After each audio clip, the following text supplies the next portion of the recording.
Xunzi, translated by Burton Watson. Section 1. Encouraging Learning. The gentleman says, learning should never cease. Blue from the indigo plant is bluer than the plant itself. Ice is made of water, but it is colder than water ever is. A piece of wood as straight as a plumb line may be bent into a circle, as true as any drawn with a compass, and even after the wood has dried, it will not straighten out again. The bending process has made it that way. Thus, if wood is pressed against a straightening board, it can be made straight.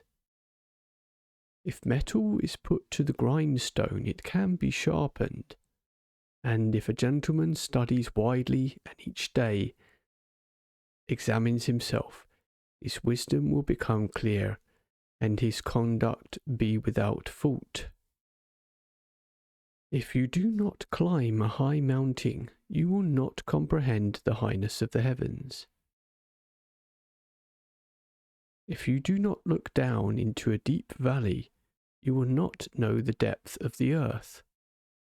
And if you do not hear the words handed down from the ancient kings, you will not understand the greatness of learning.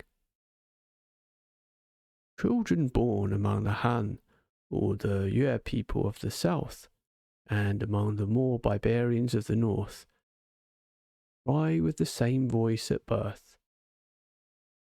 But as they grow older, they follow different customs. Education causes them to differ. Education causes them to differ.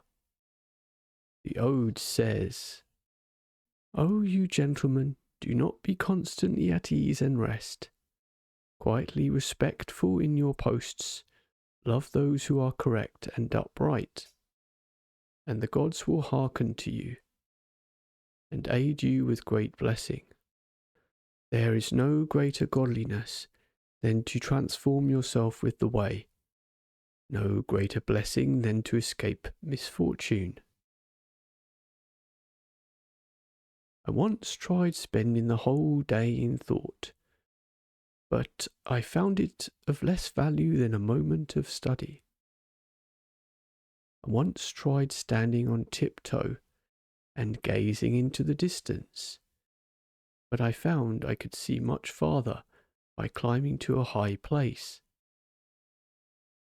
If you climb to a high place and wave to someone, it is not as though your arm were any longer than usual, and yet people can see you from much farther away. If you shout down the wind, it is not as if your voice were any stronger than usual,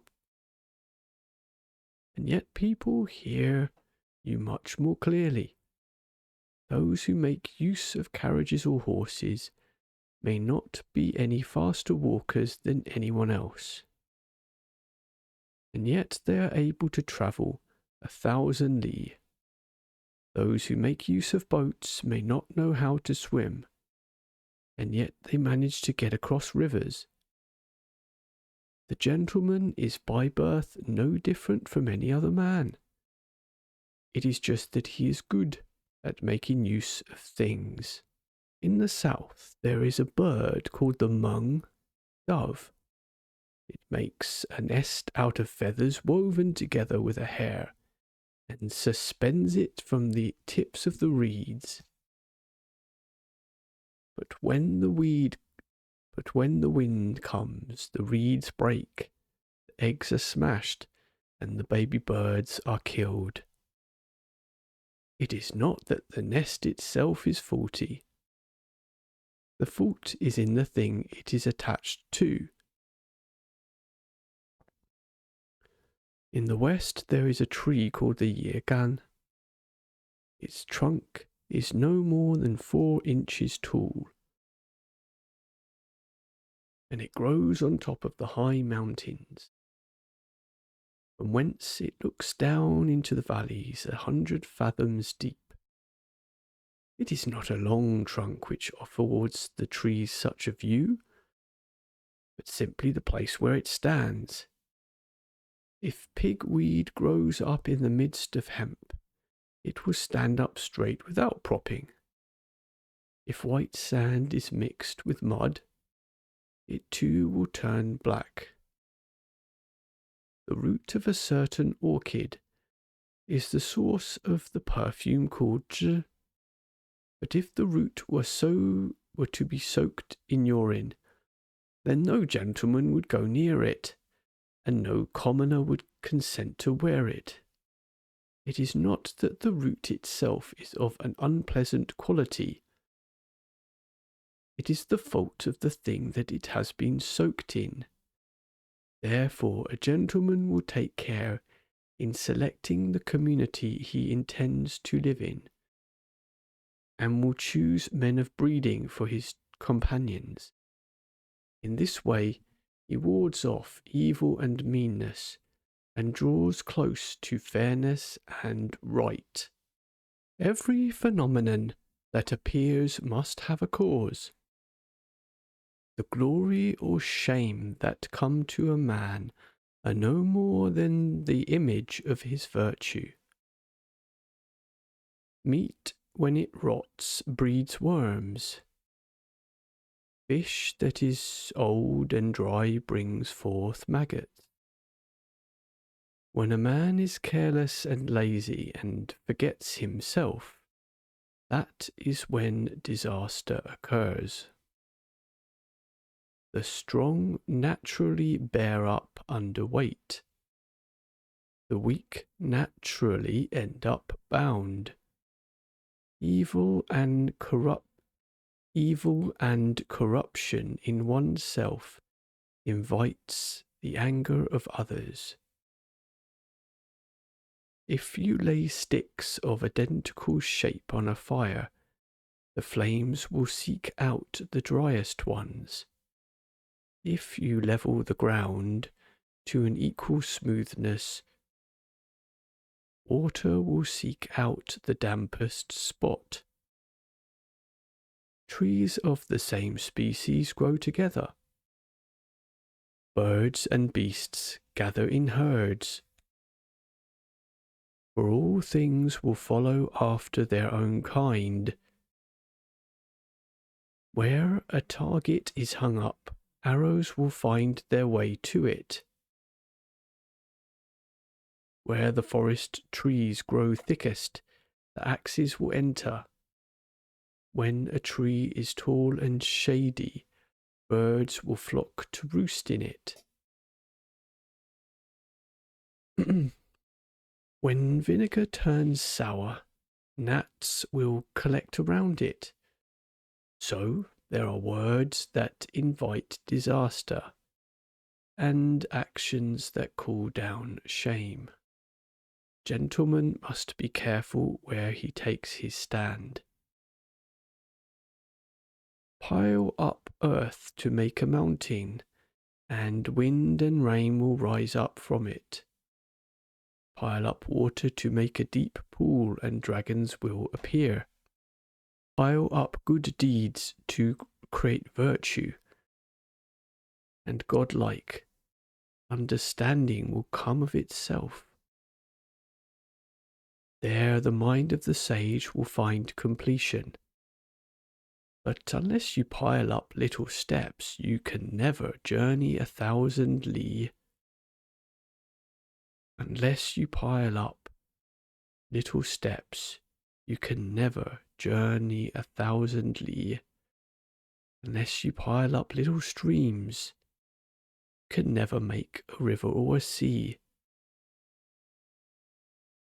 The finest thoroughbred cannot travel 10 spaces in one leap. But the sorriest nag can go a 10 days' journey. Achievement consists of never giving up. If you start carving and then give up, you cannot even cut through a piece of rotten wood. But if you persist without stopping, You can carve and inlay metal or stone. Earthworms have no sharp claws or teeth, no strong muscles or bones, and yet above ground they feast on the mud, and below they drink at the yellow springs. This is because they keep their minds on one thing. Crabs have 6 legs and 2 pincers, but unless they can find an empty hole dug by a snake or a water serpent, they have no place to lodge. This is because they allow their minds to go off in all directions. Thus, if there is no dark and dogged will, there will be no shining accomplishment. If there is no dull and determined effort, there will be no brilliant achievement. He who tries to travel 2 roads at once will arrive nowhere. He who serves 2 masters will please neither.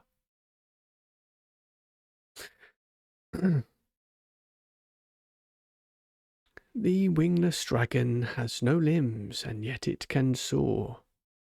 The flying squirrel has many talents, but finds itself hard pressed. The Odes says, "Ring dove in the mulberry, its children are 7. The good man, the gentleman, his forms are one, his forms are one, his heart is as though bound."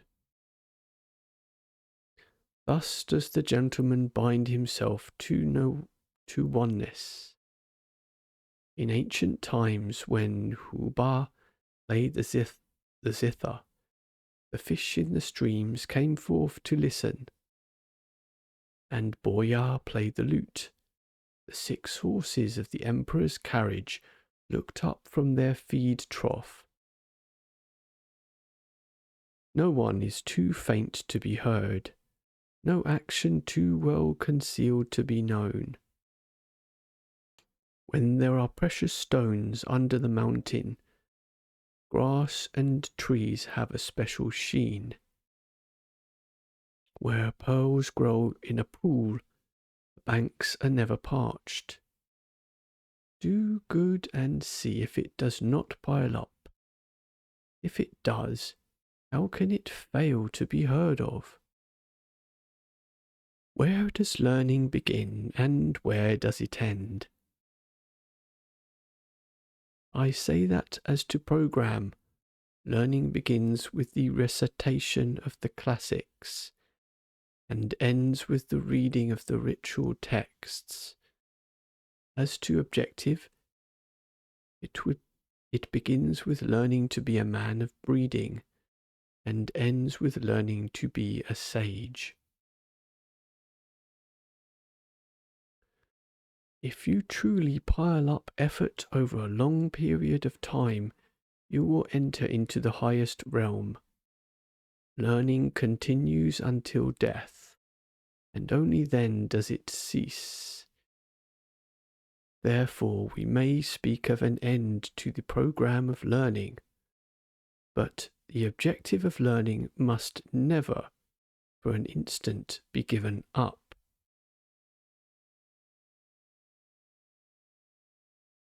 To pursue it is to be a man. To give it up is to become a beast. The Book of Documents is the record of government affairs. The Odes is the repository of correct sounds. And the rituals are the great basis of law and the foundation of precedents. Therefore, learning reaches its completion with the rituals, for they may be said to represent the highest point of the way and its power. The reverence and order of the rituals the fitness and harmony of the music, the breadth of the odes and documents, the subtlety of spring and autumn annals. These encompass all that is between heaven and earth.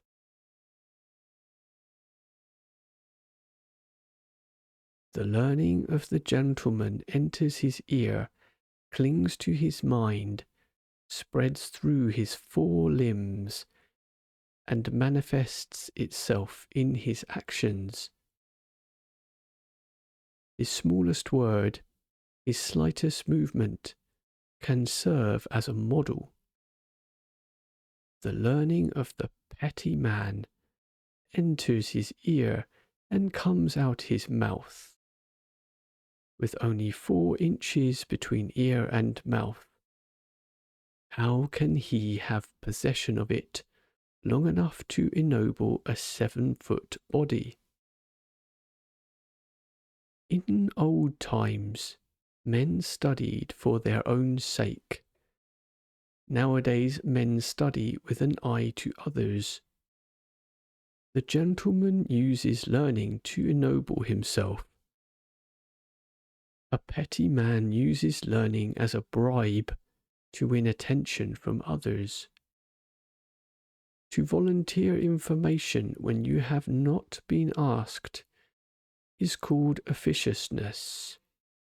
To answer 2 questions when you have only been asked 1 is garrulity.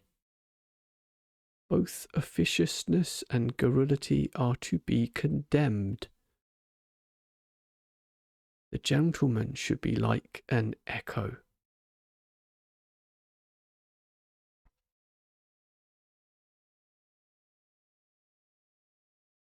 In learning, nothing is more profitable than to associate with those who are learned.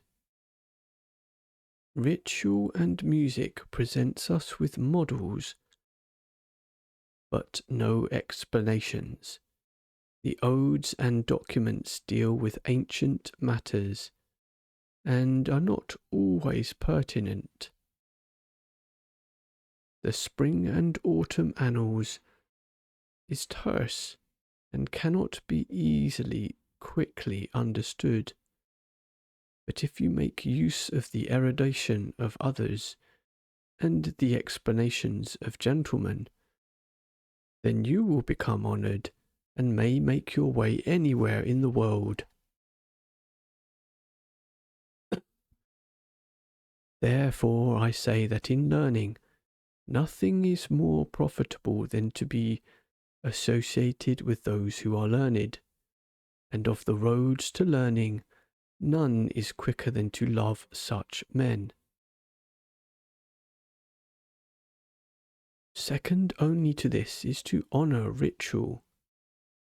If you are first of all unable to love such men, and secondly are incapable of honouring ritual, then you will only be learning a mass of jumbled facts, blindly following the odes and the documents, nothing more. In such a case you may study to the end of your days, and you will never be anything but a vulgar pedant. If you want to become like the former kings and seek out benevolence and righteousness, then ritual is the very road by which you must travel. It is like picking up a fur coat by the collar, grasping it with all 5 fingers, and the whole coat can easily be lifted. To lay aside the rules of ritual and try to attain your objective with the odes and documents alone is like trying to measure the depth of a river with your finger, to pound millet with a spear point, or to eat a pot of stew with an awl. You will get nowhere. Therefore, one who honours ritual, though he may not yet have fully understanding of it, can be called a model man of breeding, while one who does not honour ritual, though he may have keen perception, is no more than a desultory pedant. Do not answer a man whose questions are gross. Do not question a man whose answers are gross. Do not listen to a man whose theories are gross.